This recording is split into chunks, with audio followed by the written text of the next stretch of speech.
Shalom bagi saudara sekalian. Marilah kita siapkan hati dan pikiran kita untuk mendengarkan firman Tuhan. Kita berdoa.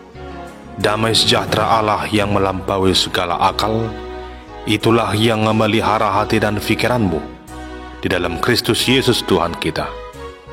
Amin. Jemaat yang terkasih dalam Kristus Yesus, firman Tuhan yang menjadi nas khotbah dalam ibadah Kamis Putih tanggal 17 April tahun 2025 tertulis dalam kitab Injil Matius pasal 26 ayat 26 hingga ayat 29. Demikian firman Tuhan. Dan ketika mereka sedang makan, Yesus mengambil roti, mengucap berkat, memecah-mecahkannya, lalu memberikannya kepada murid-muridnya dan berkata, "Ambillah, makanlah, inilah tubuhku." Sesudah itu ia mengambil cawan, mengucap syukur lalu memberikannya kepada mereka dan berkata, "Minumlah kamu semua dari cawan ini. Sebab inilah darahku, darah perjanjian yang ditumpahkan bagi banyak orang untuk pengampunan dosa. Akan tetapi aku berkata kepadamu, mulai dari sekarang aku tidak akan minum lagi hasil pokok anggur ini sampai pada hari aku meminumnya, yaitu yang baru, bersama-sama dengan kamu dalam kerajaan Bapakku." Demikian pembacaan firman Tuhan. Jemaat yang terkasih dalam Kristus Yesus, dalam sejarah perjalanan dunia ini, ada begitu banyak peristiwa yang terjadi di sekeliling kita. Mulai dari berita sukacita, keberhasilan, maupun juga berbagai tragedi, musibah, dan perang yang datang silih berganti. Apa yang terjadi itu, tentunya di masa yang akan datang juga akan dikenang sebagai sebuah peristiwa sejarah perjalanan hidup manusia. Anak cucu kita kelak akan mengingat kembali apa yang telah terjadi di masa yang lampau. Demikian halnya pada saat ini. Dalam sejarah perjalanan iman Kristen, kita juga mengenang peristiwa tragis yang pernah dilakukan oleh manusia kepada pribadi yang sangat berpengaruh dan penuh kuasa di sepanjang zaman, yaitu Tuhan Yesus Kristus. Tragedi itu adalah peristiwa penyaliban Tuhan Yesus. Jika kita memposisikan diri kita pada zaman terjadinya peristiwa itu, pastinya begitu menyakitkan yang dialami oleh Yesus. Ia yang tidak mengenal dosa, yang tidak melakukan kejahatan, harus menderita bahkan mati di kayu salib. Dan kini, di saat ini kita orang percaya menghayati bahwa apa yang dialami oleh Yesus adalah sebuah pengorbanan yang bertujuan untuk menyelamatkan kita dari dosa dan maut. Hal inilah yang kita renungkan dalam ibadah Kamis Putih saat ini, yaitu di malam terakhir sebelum Tuhan Yesus disalibkan. Di malam terakhir tersebut sebelum Yesus disalibkan, ada dua hal yang dilakukan oleh Tuhan Yesus.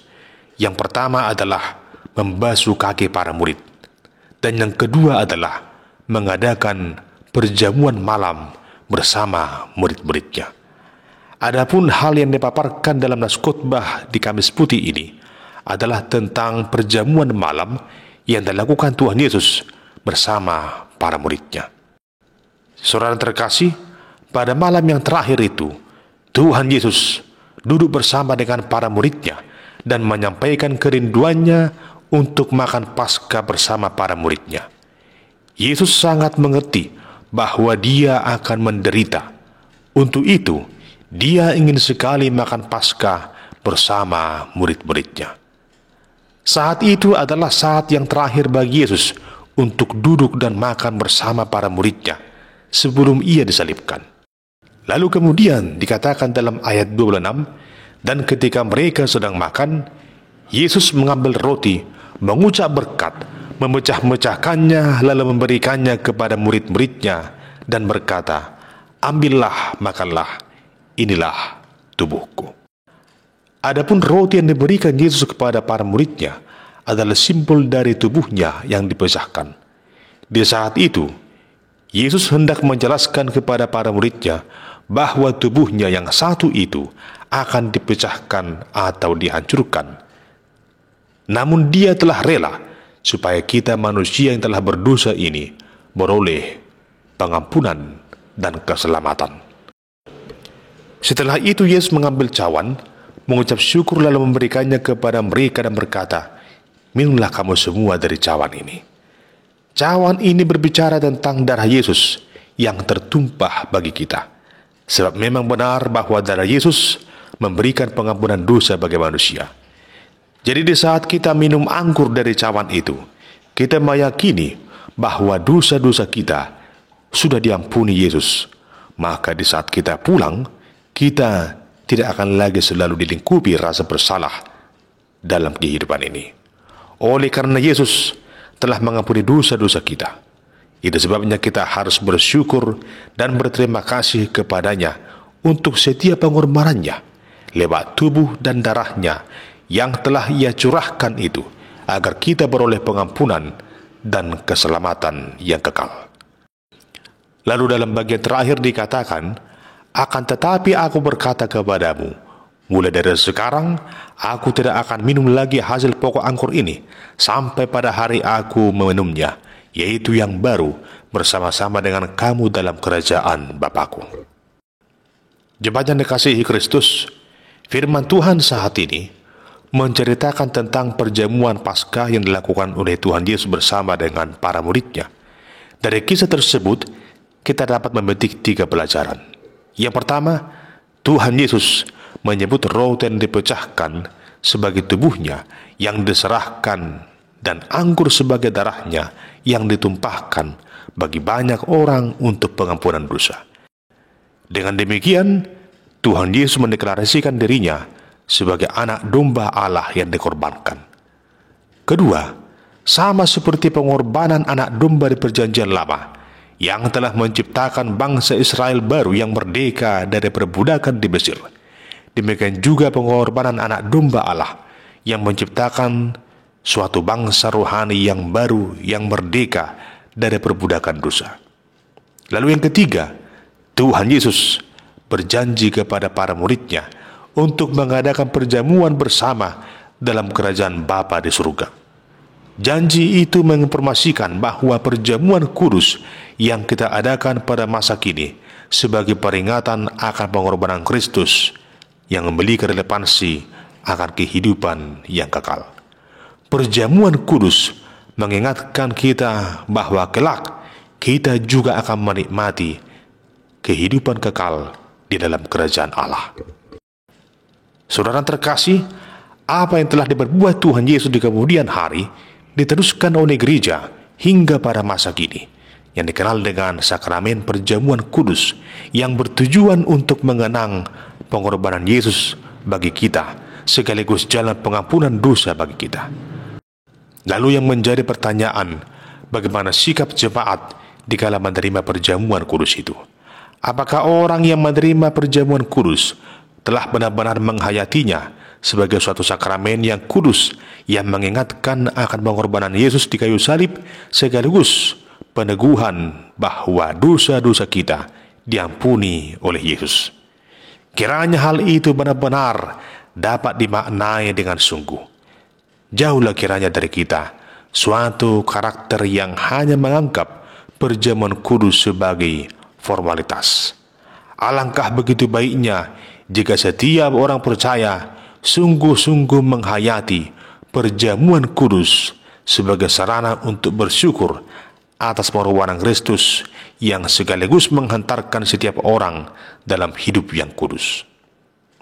Jemaat yang dikasihi Tuhan, dalam ibadah Kamis Putih ini, marilah kita sungguh-sungguh memberikan hati dan merenungkan pengorbanan Yesus di kayu salib. Semua itu dilakukan Yesus hanya demi keselamatan kita, oleh karena Dia sungguh mengasihi kita. Tidak ada kasih yang paling sungguh selain daripada kasih Tuhan Yesus. Tidak ada kasih yang paling agung selain dari cinta kasih Yesus bagi kita. Oleh karena itu, saudara yang terkasih, dalam ibadah Kamis Putih ini, mari kita merenung dan sungguh-sungguh menyerahkan kehidupan kita hanya kepada Yesus. Mari rendahkan diri kita, rendahkan hatimu di hadapan Tuhan, dan jadilah pribadi yang selalu mau mengingat akan segala perbuatan Yesus lewat pencurahan darahnya yang kudus sebagai darah perjanjian untuk pengampunan dosa. Darah Yesus adalah darah perjanjian untuk pengampunan dosa-dosa kita. Mari jauhkan segala hal yang tidak berkenan di hadapan Tuhan. Jangan hianati Tuhanmu oleh karena ego dan keinginanmu sendiri. Jangan pernah meninggalkan Yesus. Jangan pernah merupakan Yesus oleh karena segala sesuatu yang ada di tengah-tengah dunia ini. Namun serahkanlah segala sesuatunya hanya kepada Yesus dengan penuh keyakinan yang sungguh. Kiranya dengan rasa syukur yang disertai dengan penyesalan akan dosa dan pertobatan yang sungguh, mari kita menerima darah Kristus yang sungguh agung itu, darah perjanjian untuk pengampunan dosa kita lewat perjamuan kudus itu. Mari hayati dengan penuh kesungguhan bahwa pengorbanan Yesus sungguh menyelamatkan kita. Darah Yesus adalah darah perjanjian untuk pengampunan dosa kita. Amin. Kita berdoa. Ya Tuhan Yesus, kami sungguh bersyukur akan cinta kasih-Mu yang sungguh agung, yang telah memberikan segalanya bagi kami hanya untuk keselamatan kami. Biarlah kiranya darah-Mu yang sungguh kudus itu, darah perjanjian yang sungguh sanggup memberikan pengampunan dosa bagi kami. Kami senantiasa menghayatinya lewat perenungan dan penerimaan perjamuan kudus di tengah-tengah gereja-Mu. Tuntun kami Tuhan, agar hidup dalam kekudusan sebagaimana yang Engkau kehendaki dalam kehidupan kami. Terpujilah Engkau kekal sampai selama-lamanya. Amin.